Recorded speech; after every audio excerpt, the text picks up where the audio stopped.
Roadmap आहे। मी आपल्याला आठवण करून देतो, 2014 साली आम्ही एक संकल्पपत्र जारी केलं होतं आणि 2019च्या निवडणुकीला सामोरं जाताना त्या संकल्पपत्रातल्या कुठल्या कुठल्या गोष्टी आम्ही पूर्ण केल्या या संदर्भात एक रिपोर्ट कार्ड देखील दिलं होतं। त्यामुळे भारतीय जनता पार्टी करता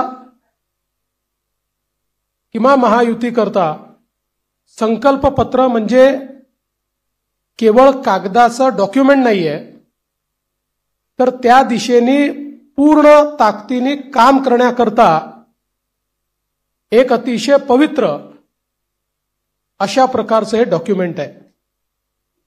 आणि मला याची कल्पना आहे, आज 12 वाजता एक स्थगिती पत्र देखील जारी होणार आहे। या महाराष्ट्रामध्ये ज्यांना केवळ चालणाऱ्या प्रोजेक्ट्सला स्थगिती देण्यामध्ये रस आहे अशा लोकांचं एक पत्र 12 वाजता या ठिकाणी येणार आहे। पण मी एकच गोष्ट सांगू इच्छितो, महाराष्ट्रातल्या जनतेचा विश्वास हा निश्चितपणे महायुतीवर आहे, भारतीय जनता पक्षावर आहे। आजचं जे संकल्पपत्र आहे याच्यामध्ये अनेक गोष्टी आहेत, पण ज्या 25 गोष्टी आम्ही हायलाइट केलेल्या आहेत या 25 गोष्टींमध्ये 10 गोष्टी, आमचे पहिले 10 मुद्दे हे जो आम्ही महायुतीचा 10 कलमी कार्यक्रम म्हणून घोषित केला तेच 10 मुद्दे आमचे असणार आहेत। त्याच्यामध्ये लाडक्या बहिणींना पुढच्या काळामध्ये 1500च्या ऐवजी 2100 रुपये देण्याचा आमचा संकल्प आहे। शेतकऱ्यांची कर्जमाफी करण्याचा आमचा संकल्प आहे, कारण शेतकऱ्यांना आम्ही ऑलरेडी मोफत वीज दिलेली आहे, पण शेतकऱ्यांची कर्जमाफी आम्ही करतो आहोत।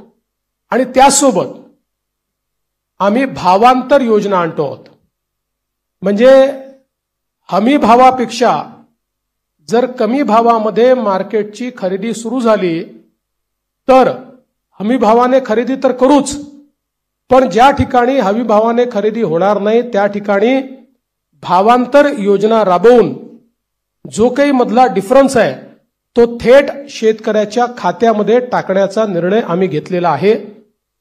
आणि हे आम्ही मागच्या वर्षी देखील करून दाखवलं। आपल्याला कल्पना आहे की आंतरराष्ट्रीय बाजारपेठेमुळे कापूस आणि सोयाबीनचे भाव पडल्यानंतर आम्ही लोकसभेपूर्वी निर्णय घेतला होता की भावांतर योजनेतनं आम्ही पैसे देऊ। आचारसंहिता संपल्याबरोबर ते पैसे थेट शेतकऱ्यांच्या खात्यामध्ये आम्ही दिले आहेत। आम्ही या ठिकाणी प्रत्येक गरिबाला अन्न आणि निवाऱ्याचा हक्क हा देण्याचा निर्णय घेतलेला आहे।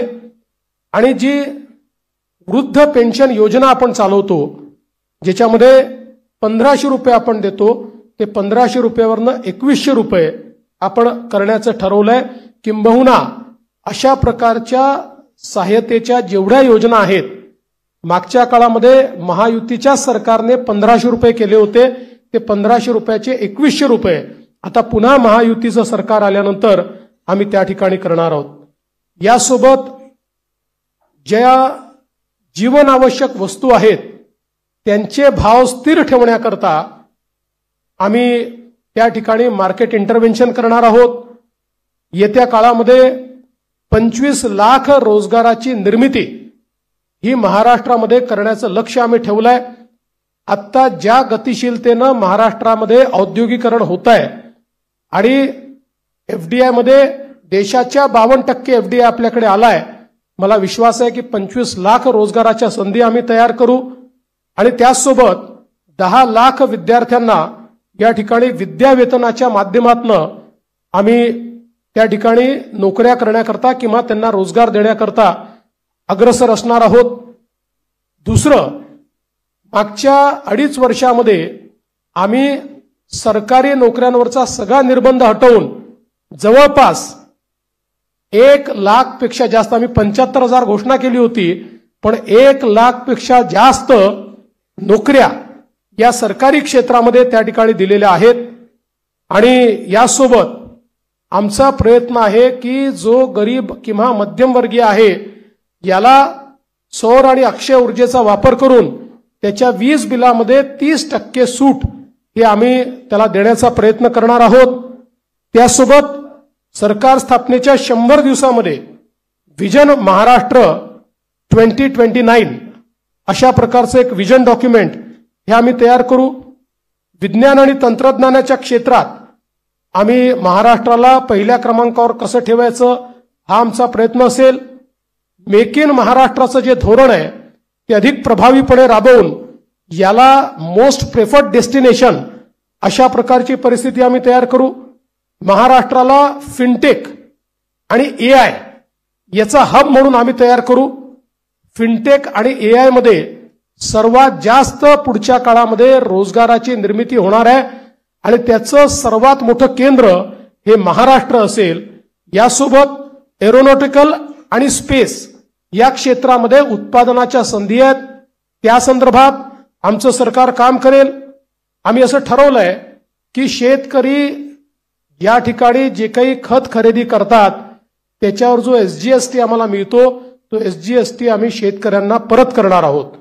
त्यासोबत आम्ही शेतकऱ्यांकरता मोठ्या प्रमाणात जी मूल्य साखळी आहे ती मूल्य साखळी तयार करण्याचा आमचा प्रयत्न असणार आहे, जेणेकरून शेतमालाला त्या ठिकाणी मोठ्या प्रमाणात भाव मिळेल। 2027 पर्यंत आता महाराष्ट्रामध्ये 11 लाख लखपती निधी आम्ही तयार केलेले आहेत। 2027 पर्यंत 50 लाख लखपती निधी या महाराष्ट्रामध्ये तयार करण्याचा आमचा संकल्प आहे।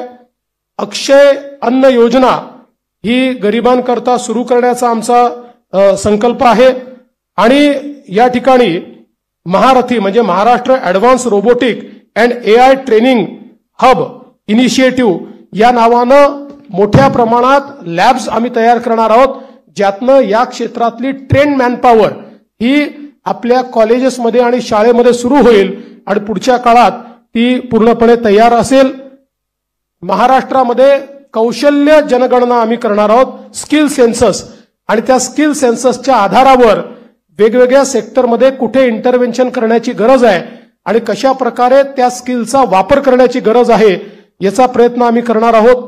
यासोबत छत्रपती शिवाजी महाराज आकांक्षा केंद्र हे आम्ही तयार करणार आहोत, ज्याच्यामध्ये कोवर्किंग स्पेसेस असतील, इन्क्युबेशनच्या सुविधा असतील, ज्यातनं स्टार्टअप्समध्ये मोठ्या प्रमाणात विद्यार्थी असो किंवा स्टार्टअप करणारे जे नवीन नवतरुण असतील या सगळ्यांना एकत्रितपणे शेअर्ड पद्धतीनं सगळ्या प्रकारच्या प्लग अँड प्लेच्या सुविधा आम्ही देऊ।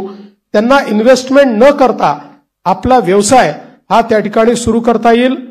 उद्योजकांना देखील नवीन उद्योजक तयार करण्याकरता 15 लाखापर्यंत बिनव्याजी कर्ज हे देण्याचा आमचा प्रयत्न आहे। आमचे जे विविध महामंडळ आम्ही तयार केलेले आहेत विविध घटकांकरता त्यांना हे बिनव्याजी कर्ज 15 लाखापर्यंत देण्याचा आमचा निर्णय। यासोबत ओबीसी असतील, ईबीसी असतील, ईडब्ल्यू असतील, एनटी असतील, व्हीजेएनटी असतील आणि अर्थातच एससी आणि एसटी असतील या सगळ्यांना शिक्षण शुल्क आणि परीक्षा शुल्काची प्रतिपूर्ती करायची हा निर्णय देखील या ठिकाणी आम्ही घेतलेला आहे। युवांमध्ये मोठ्या प्रमाणात फिटनेस असला पाहिजे या दृष्टीनं स्वामी विवेकानंद युवा आरोग्य आणि फिटनेस कार्ड हे आम्ही तयार करणार आहोत आणि युवांच्या फिटनेस करता एक मोठी मोहीम हातामध्ये घेऊन क्रीडा क्षेत्रामध्ये आणि फिटनेसच्या क्षेत्रामध्ये मोठ्या प्रमाणात संधी उपलब्ध करून देण्याचा आमचा प्रयत्न आहे। गडकिल्ल्यांच्या विकासाकरता प्राधिकरण हे तयार करण्याचा आमचा मानस आहे। मागच्या काळात काही गडकिल्ल्यांकरता आपण केला, पण सर्व गडकिल्ल्यांचं संवर्धन करणारं एक प्राधिकरण हे या ठिकाणी आम्ही तयार करणार आहोत आणि ज्येष्ठ नागरिकांना प्राधान्य देण्याच्या दृष्टीनं एक ज्येष्ठ नागरिकांसाठी विविध सेवा देणारं धोरण। आज आपल्याकडे आपण अनेक सेवा देतो, पण त्या सगळ्या ज्या सेवा आहेत या सेवांचं एक एकत्रित धोरण हे तयार करण्याचा आमचा प्रयत्न आहे।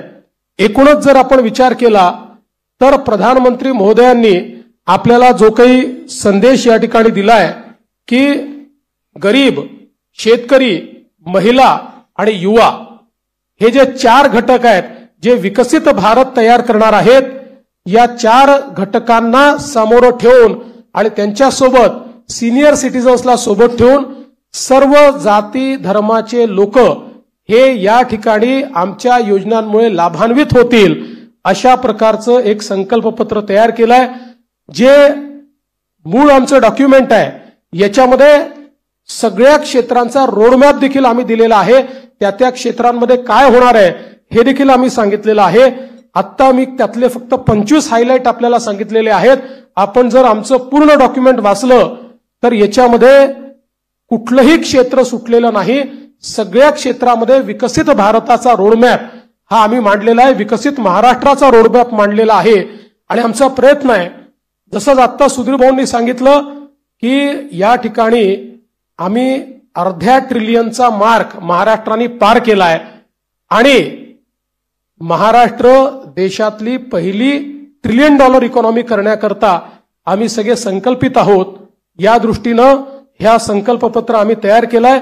हे संकल्पपत्र तयार करण्याकरता सन्माननीय सुधीरभाऊ मुनगंटीवार आणि विनयजी सहस्त्रबुद्धे यांच्यासोबत ज्या टीमने काम केलं त्या टीमचं मी मनापासून आभार मानतो.